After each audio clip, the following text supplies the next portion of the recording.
Satuan Samapta Polrestabes Makassar menggagalkan peredaran ribuan botol miras ilegal serta rokok impor tanpa cukai di Jalan Perintis Kemerdekaan Kota Makassar, Sulawesi Selatan.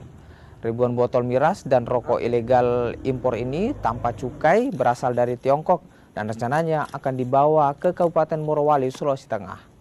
Selain berhasil mengamankan barang bukti, polisi juga menangkap 2 orang yang merupakan kurir. Mereka masing-masing berinisial O dan juga J.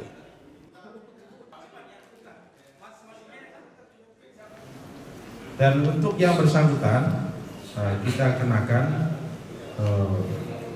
pasal 142 junto pasal 91 Undang-Undang Nomor 18 Tahun 2012 tentang pangan, kemudian pasal 106 junto pasal 24 Undang-Undang Nomor 7 Tahun 2014 dan pasal 199 junto pasal 114 Undang-Undang 36 Tahun 2009 tentang kesehatan.